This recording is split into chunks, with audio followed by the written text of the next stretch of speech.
어제 시편 52편 말씀에서는 우리가 포악한 자에 대하여서 보았었습니다. 포악한 자는 다른 것이 아니라 하나님의 인자하심이 온 세상에 가득 차 있음에도 불구하고 하나님의 그 인자하심을 보지 못하기 때문에 포악한 자가 되어진 것입니다. 하나님의 그 사랑을 알지 못하게 되면 포악해질 수밖에 없죠. 하나님의 그 사랑을 알지 못하게 되면 포악으로 달려갈 수밖에 없습니다. 이것은 힘이 있게 되면 그 힘을 이용하여서 오히려 더 큰 포악을 행하게 되어지죠. 오늘 말씀은 어리석은 자에 대해서 또 말씀하고 있습니다. 어제는 포악한 자에 대해서 말씀하셨다면 오늘은 어리석은 자에 대해서 말씀해 주십니다.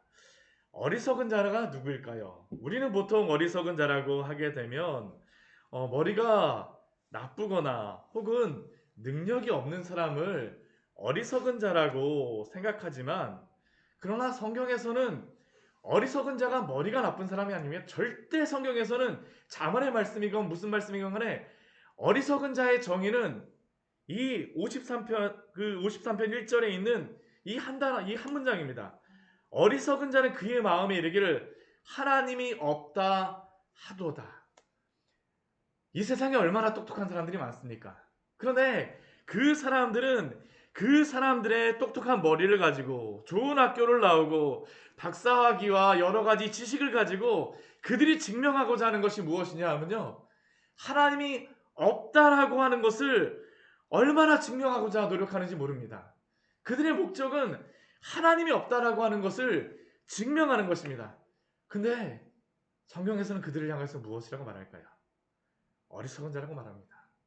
세상이 아무리 똑똑하다라는 거 하는 것과 상관이 없죠.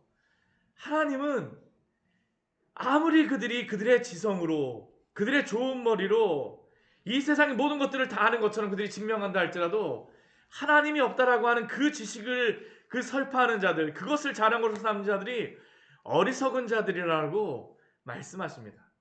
그러면 그 어리석은 자들에게 나오는 그 결과가 무엇일까요? 결과가 무엇입니까? 우리 그 1절 뒤에 보면 우리에게 말씀합니다. 그들은 부패하였다라고 말씀하고 있습니다. 부패라고 하는 것이 다른 게 아니죠. 썩는 것인데 그 왜 썩습니까?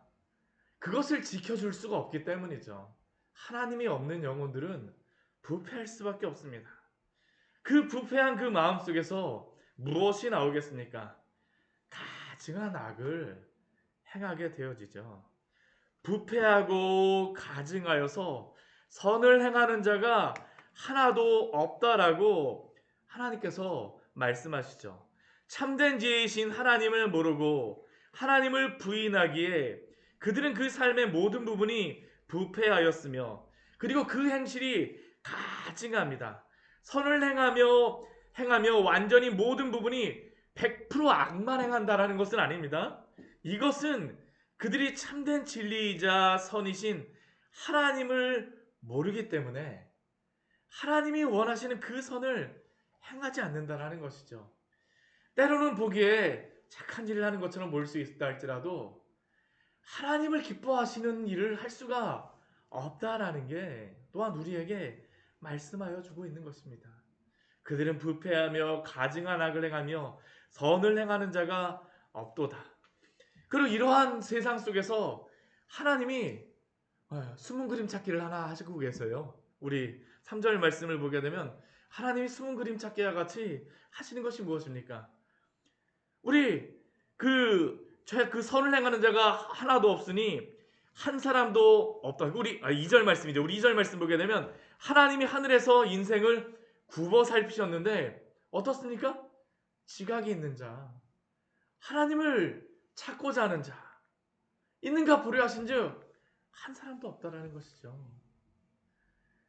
어리석은 자가 이 세상 속에 얼마나 많습니까? 자연적인 출생으로서는 사실은 하나님을 알 수가 없다라는 것이 또한 오늘 말씀을 통하여서 우리에게 알려주시는 말씀 아닙니까? 그들은 함께 더러운 자가 되고 선을 행하는 자가 없으니 한 사람도 없다라고 하나님께서 우리에게 말씀하여 주십니다. 참 얼마나 안타깝습니까? 우리는 앞에 그 창세기 말씀에서 바벨탑을 쌓을 때 하나님이 이 세상을 보시며 그 말씀하셨던 것이 있죠. 여호와께서 사람들이 건설하는 그 성읍과 탑을 보려고 내려오셨더라. 근데 그들 속에서 하나님이 말씀하시는 게 무엇입니까? 여호와께서 이르시되 이 무리가 한 족속이요 언어도 하나이므로 이같이 시작하였으니 이후로는 그 하고자 하는 일을 막을 수 없으리라. 이 바벨탑을 쌓고자 했던 그 사람들이 누구였습니까? 그들은 이미 노아의 홍수 때에 이미 멸망당하고 난 후에 노아의 세 아들에 의해서 태어난 자손들 아니었습니까? 이미 한 차례 심판을 당하였음에도 불구하고 이들이 하나님 앞에서 외쳤던 그러한 것이 무엇입니까?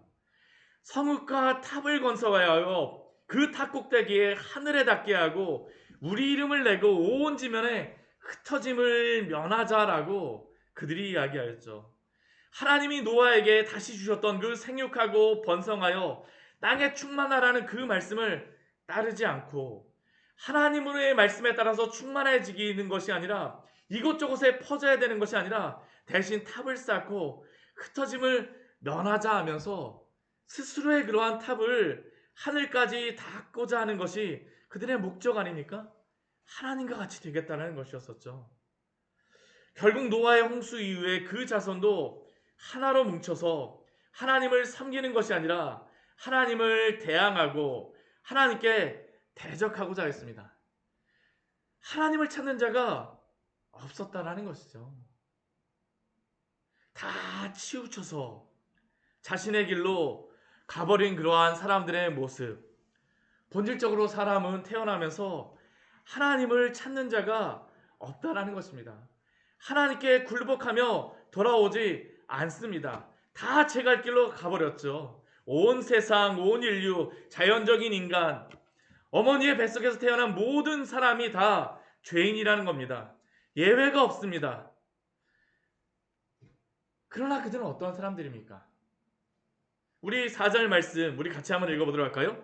죄악을 행하는 자들은 무지하냐? 그들이 떡 먹듯이 내 백성을 먹으면서 하나님을 부르지 아니하는도다. 그런데 이러한 사람들은 스스로를 무지하다라고 결코 생각하지 않습니다. 어리석다라고 생각하지 않아요. 자신들을 굉장히 똑똑하다라고 생각을 하죠. 그것의 증거가 무엇입니까? 진짜로 똑똑합니다. 떡 먹듯이 내 백성을 먹으면서 하나님의 백성들을 압제할 수 있을 만한 그러한 능력이 있다라는 거죠. 세상이 보기에는 너무나도 똑똑합니다. 하나님을 부르지 아니합니다. 하나님을 의지하지도 않죠. 자신들이 똑똑하다라고 생각하기 때문입니다. 그러나 이것이 무엇입니까? 그들이 무지하다라는 증거라는 것이죠. 그들이 어리석다라는 증거입니다. 그러나 그 사람들의 마음속에는 어떨까요? 우리 5절 말씀에 보면 이렇게 말씀합니다. 우리 5절 말씀 같이 한번 읽어보도록 할까요? 그들이 두려움이 없는 곳에서 크게 두려워하였으니 너를 대항하여 진친 그들의 뼈를 하나님이 흩으심이라. 하나님이 그들을 버리셨으므로 내가 그들에게 수치를 당하게 하였도다. 우리 시편 53편 5절 말씀을 보게 되면 이 어리석은 자들은 하나님의 백성을 떡 먹듯이 먹으면서 막 능력들이 출중한 것 같습니다. 두려움이 하나도 없는 것 같아요. 근데 우리 5절 말씀 보십시오. 그들은 두려움이 없는 곳에서 크게 두려워하였으니 오히려 반대입니다. 악행을 행하는 사람들은 오히려 그 주변에 보게 되면 자신을 보호하기 위해서 얼마나 많은 사람들을 대동하고 다닙니까? 왜냐하면 그 양심에 악을 행하고 있다라는 것이 그들도 알고 있기 때문이죠. 하나님이 없는 사람들이 가지는 근본적인 두려움을 그들은 가질 수밖에 없습니다. 두려움이 없는 곳에서도 크게 두려워하였으니 우리가 그렇잖아요. 죄 지은 사람들은 두 발 뻗고 자지 못하지만 오히려 해를 당한 사람도 없었으니까 평안하게 자는 것과 같이 하나님이 그들의 양심 속에 두려움을 주는 것이죠. 두려움을 주는 것입니다. 이러한 사람들을 향하여서 하나님의 심판이 있습니다. 하나님의 심판이 있어요. 그들의 뼈를 하나님이 흩으심이라. 우리가 무엇이라고 딱 이것을 그들이 나는 잘 될 거라 생각하지만 하나님의 심판을 그들은 인식할 수밖에 없습니다. 그들에게 하나님의 심판이 있다는 것을 무의식 중에 그들은 알고 있죠. 우리가 52편 말씀에서도 동일하게 말씀합니다. 이 포악한 자를 향하여서 하나님께서 말씀하셨던 것이 무엇입니까? 우리 52편 우리 5절 말씀 보게 되면 무엇이라고 말씀하십니까? 그런즉 하나님이 영원히 너를 멸하시며 너를 붙잡아 내 장막에서 뽑아내며 살아있는 땅에서 내 뿌리를 빼시리로다. 포악한 자가 잘 될 거라고 생각하지만 그러나 하나님께서 그들에게 심판이 있는 것을 말씀하셨던 것처럼 우리 53편에서 어리석은 자에게도 하나님의 그 심판이 있다는 것을 우리에게 오늘도 말씀하여 주십니다. 말씀하여 주세요. 그들에게 수치가 있을 것입니다. 그러나 이러한 심판이 있는 속에서 우리가 의지할 것이 무엇이겠습니까? 우리 오늘 6절 말씀 같이 한번 보도록 하겠습니다. 시온에서 이스라엘을 구원하여 줄 자 누구인가? 시온에서 이스라엘을 구원하여 줄 자 누구인가? 누가 우리를 구원하여 주겠습니까? 하나님이십니다. 하나님이세요. 하나님이 자기 백성의 포로된 것을 돌이키실 것이며 하나님이 이렇게 구원하여 주실 때 야곱에게 즐거움과 이스라엘에게 기뻐함이 넘치리라라고 오늘도 우리에게 약속하여 주시는 줄 믿습니다. 오늘 시편 53편 말씀은 이게 중요한 게 무엇이냐면요. 동일한 말씀이 한 번 더 적혀 있습니다. 우리 14편 말씀 한번 같이 한번 보도록 할까요? 제가 이 시편 14편 말씀에서 설교를 했던 그러한 말씀 이 앞부분은 동일합니다. 동일해요. 우리 시편 14편 말씀을 봐도 동일한 말씀이 우리 기록되어 있습니다. 우리 시편 14편 1절서부터 우리 4절 말씀까지의 말씀을 보면 동일한 말씀이 기록되어 있어요. 어리석은 자는 그 마음에 이르기를 하나님이 없다는도다. 그들은 부패하고 그 행실이 가증하니 선을 행하는 자가 없도다. 4절도 그렇습니다. 동일합니다. 죄악을 행하는 자는 담부지하냐. 그들이 떡 먹듯이 내 백성을 먹으면서 여호와를 부르지 아니하노도다. 그러나 거기서 그들은 두려워하고 두려워하였으니. 근데 그 뒤에 차이가 있습니다. 악인은 두려워하고 두려워하지만 이 14편에서 말씀하시는 건 무엇이냐 하면 하나님이 이 악인이 이렇게 횡행한 세상 속에서 의인에게 무엇이 되어 주시느냐? 우리 14편 6절 말씀 같이 한번 읽어보도록 할까요? 너희가 가난한 자의 계획을 부끄럽게 하나 오직 여호와는 그의 피난처가 되시도다. 어리석은 자가 횡행하는 속에서 어리석은 자가 이 세상 모든 것들을 다 가졌더라고 하는 그 속에서 하나님이 의인에게 무엇이 되어주십니까? 피난처가 되어주세요. 저는 이 14편과 이 53편 말씀을 동시에 봐야 됩니다. 하나님이 당신의 성도에게는 피난처가 되어주시고 하나님을 의지하지 않는 어리석은 자에게는 오늘 53편 말씀에서 무엇이라고 말씀하셨습니까? 그들에게 심판이 있음을 말씀하여 주셨습니다. 오늘 우리에게 이 두 가지의 길을 보여주시는 것이죠.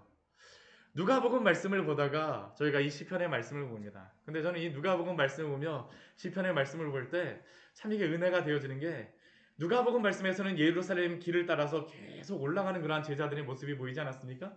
예수님의 뒤를 따라가는 사람들. 근데 그 뒤를 따라가는 사람들 중에 두 가지의 모습이 있었었죠.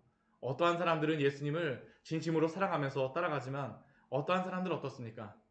예수님께 반항하며 예수님을 비난하는 그러한 길들이 있죠. 우리가 제자의 길을 따를 것인지 아니면 예수님과 반대되는 길을 따를 것인지 누가복음에서 말씀하셨던 것처럼 오늘도 우리에게 말씀하여 주십니다. 오늘도 어떤 길을 따라서 우리에게 가겠느냐라고 말씀하여 주시는 것이죠. 우리가 가야 될 길은 우리 주 예수 그리스도의 뒤를 따라서 하나님이 인정하여 주시는 그 길을 따라서 하나님이 없다라고 하는 그 길이 아니라 오늘도 하나님을 인정하시는 그 놀라운 은혜의 길을, 하나님이 피난처가 되시는 그 놀라운 그 삶에서 누림이 있는 길을 가시는 우리 귀한 성도님들 되시기를 축원합니다. 같이 기도하도록 하겠습니다. 하나님, 오늘 말씀을